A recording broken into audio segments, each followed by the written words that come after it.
नमस्कार दोस्तों, अगर आपका बैंक अकाउंट साइबर सेल ने फ्रीज कर दिया है तो आपके मन में स्वाभाविक है ये प्रश्न जरूर आता होगा कि क्या हम अपने बैंक अकाउंट को घर बैठे भी अनफ्रीज करा सकते हैं। तो दोस्तों ध्यान रखिए, घर बैठे अपने अकाउंट को अनफ्रीज कराने के लिए आपको कुछ जरूरी स्टेप्स फॉलो करने होते हैं, एक प्रक्रिया का पालन करना होता है। अगर आप इस प्रक्रिया का पालन करेंगे तो आप घर बैठे भी अपने अकाउंट को अनफ्रीज करा सकते हैं। अब ये जरूरी स्टेप्स क्या हैं, किस तरीके से हमें अपने अकाउंट को घर बैठे अनफ्रीज कराना है, आज इस वीडियो में हम इसी टॉपिक पर डिस्कस करेंगे। तो वीडियो बहुत ही इंटरेस्टिंग होने वाला है, इसे अंत तक आप जरूर देखिएगा। हाय फ्रेंड्स, मैं हूं एडवोकेट आयुष गर्ग और आप देख रहे हैं अपना YouTube channel online legal singer. दोस्तों, बैंक अकाउंट फ्रीज या साइबर क्राइम से रिलेटेड और इंफॉर्मेटिव वीडियोस देखने के लिए आप हमारी प्लेलिस्ट पर भी विजिट कर सकते हैं। और साथ ही दोस्तों, एक जरूरी सूचना हो, अगर आपका bank account Gujarat cyber cell से फ्रीज हुआ है या केरला साइबर सेल से फ्रीज हुआ है तो आपको कुछ भी एडवांस फीस पे करने की अब जरूरत नहीं है। आप अपना बैंक अकाउंट बिना एडवांस फीस पे करे अनफ्रीज करा सकते हैं। इसके लिए आप हमें एक पोस्ट डेटेड चेक दे सकते हैं, वो भी उसी अकाउंट का जो अकाउंट आपका फ्रीज है। अधिक जानकारी के लिए आप हमारी हेल्पलाइन नंबर पर संपर्क कर सकते हैं। चलिए दोस्तों, अब हम टॉपिक पर वापस आते हैं कि हम कैसे अपना बैंक अकाउंट घर बैठे अनफ्रीज करा सकते हैं। दोस्तों, एक बात आप ध्यान रखिए, जब भी आपका बैंक अकाउंट फ्रीज होता है तो आपको सबसे पहले बैंक में विजिट करना है और उनसे कुछ जरूरी डॉक्यूमेंट्स और डिटेल्स लेने हैं। अब ये जरूरी डॉक्यूमेंट्स और डिटेल्स क्या हैं, इनके बारे में हमने सेपरेट एक वीडियो बनाया हुआ है और आपको ये डिटेल्स बैंक से कैसे लेना है, बैंक अगर आपको ये डिटेल्स प्रोवाइड नहीं करता है तो आपको क्या करना है, इसके बारे में भी हमने एक अलग से वीडियो बनाया है। आप हमारी प्लेलिस्ट पर विजिट करके उन वीडियोस को देख सकते हैं। वैसे शॉर्ट में आपको जो जरूरी डिटेल्स हैं वो मैं आपको बता देता हूँ। दरअसल जब भी बैंक अकाउंट फ्रीज हो, आपको बैंक से एक तो ये पता करना है कि किस साइबर सेल ने आपका बैंक अकाउंट फ्रीज किया है, क्या कंप्लेंट नंबर है या FIR नंबर है और आपका ट्रांजेक्शन डिटेल क्या है जिसकी वजह से आपका बैंक अकाउंट फ्रीज हुआ है। जब दोस्तों एक बार आपको ये सारी डिटेल्स मिल जाती हैं तब हमारी प्रक्रिया स्टार्ट होती है। अब घर बैठे अकाउंट अनफ्रीज कराने के लिए सबसे पहले हमें जो करना चाहिए वो ये होता है कि हमें साइबर सेल से कांटेक्ट करना होता है जिस साइबर सेल ने हमारा बैंक अकाउंट फ्रीज किया है। अब दोस्तों, आपको साइबर सेल से कांटेक्ट कैसे करना है, आपको बैंक के द्वारा एक मेल आईडी साइबर सेल की प्रोवाइड कराई जाती है। आप उस मेल आईडी पर अपने सारे डॉक्यूमेंट्स और डिटेल्स सेंड कर दें। इसके साथ साथ आप साइबर सेल ऑफिसर से फोन पे कांटेक्ट करके बात करें। दोस्तों, ये प्रक्रिया आप खुद भी कर सकते हैं, आपको इसके लिए किसी की भी हेल्प की जरूरत नहीं होती है। लेकिन दोस्तों, प्रैक्टिकली इस तरीके से अगर हम अपना बैंक अकाउंट अनफ्रीज कराते हैं तो कुछ मामलों में तो हमारा बैंक अकाउंट अनफ्रीज हो जाता है, लेकिन ज्यादातर मामलों में हमें इसका कोई ज्यादा अच्छा रेस्पॉन्स नहीं मिलता है।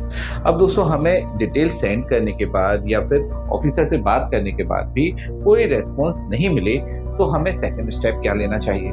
तो दोस्तों, सेकंड स्टेप होता है आप एक लीगल नोटिस के माध्यम से अपना रिप्रेजेंटेशन साइबर सेल में सबमिट करें। इसके लिए आप एक अच्छे साइबर एक्सपर्ट एडवोकेट की हेल्प लें। आप हमारी हेल्पलाइन नंबर पर भी इसके लिए कॉल कर सकते हैं। दरअसल दोस्तों, होता क्या है, साइबर सेल के पास पर डे हजारों की संख्या में मेल्स या कॉल्स आते हैं, तो वो इन सभी मेल्स या कॉल्स का जवाब इजीली नहीं दे पाते हैं आपको या टाइमली नहीं दे पाते हैं। तो ऐसे में प्रॉब्लम ये आती है कि हमारा बैंक अकाउंट फ्रीज का फ्रीज ही बना रहता है।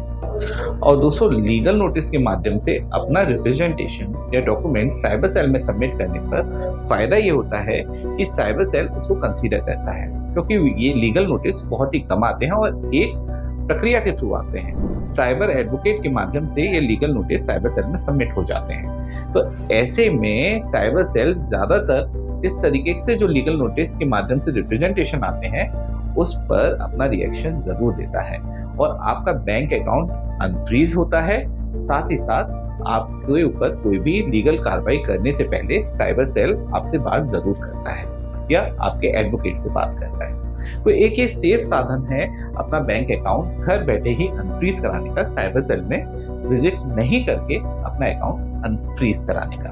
प्रैक्टिकली दोस्तों, ज्यादातर मामलों में लीगल नोटिस भेजने से हमारे बैंक अकाउंट अनफ्रीज हो जाते हैं या फिर हमारे ऊपर कोई भी लीगल कार्रवाई नहीं होती है। जब तक इन्वेस्टिगेशन चल रही है हम सेफ रहते हैं और इन्वेस्टिगेशन के बाद हमारे अकाउंट अनफ्रीज हो जाते हैं। लेकिन दोस्तों, कई बार ऐसा भी होता है कि लीगल नोटिस भेजने से हमारा बैंक अकाउंट अनफ्रीज नहीं हो पाता। चाहे पुलिस हम पे कोई कार्रवाई नहीं कर रही हो, लेकिन अकाउंट हमारा अनफ्रीज नहीं हो पाता और हमें अपना अकाउंट अनफ्रीज कराना बहुत ज़रूरी होता है।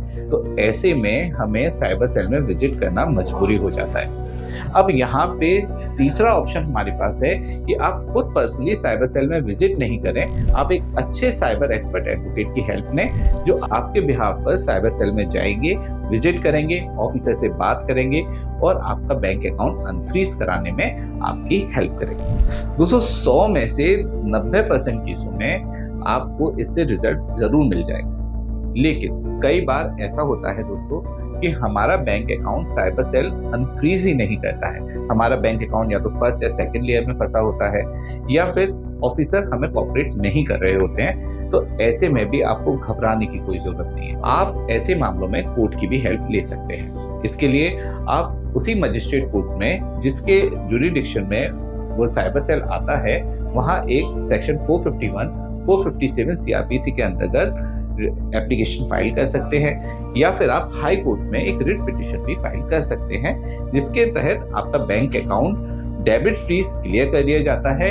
लीन अमाउंट होल्ड कर आपके अकाउंट को चालू कर दिया जाता है। और ऐसे में दोस्तों इन्वेस्टिगेशन कंप्लीट होने के बाद आपके अकाउंट को पूरी तरीके से फ्री कर दिया जाता है। दोस्तों ऑनलाइन लीगल सेंटर एक लॉ फर्म है, हमारे ऑफिस ऑल ओवर इंडिया है। बैंक अकाउंट फ्रीज से रिलेटेड किसी भी हेल्प के लिए या साइबर क्राइम से रिलेटेड किसी भी मैटर के लिए आप हमारी हेल्पलाइन नंबर पर कॉल करें, हम आपकी पूरी हेल्प करेंगे। दोस्तों वीडियो अच्छा लगा हो तो इसे लाइक शेयर कमेंट जरूर कीजिएगा और अगर आपने चैनल को अभी तक सब्सक्राइब नहीं किया है तो दोस्तों प्लीज सब्सक्राइब जरूर कर दीजिएगा, जिससे आपको हमारे लेटेस्ट वीडियो के नोटिफिकेशंस मिलते रहेंगे। अंत में सतर्क रहें, अपने अधिकारों के लिए जागरूक रहें और ऑनलाइन लीगल सेंटर से जुड़े रहें। मिलते हैं अगले वीडियो में। जय हिंद।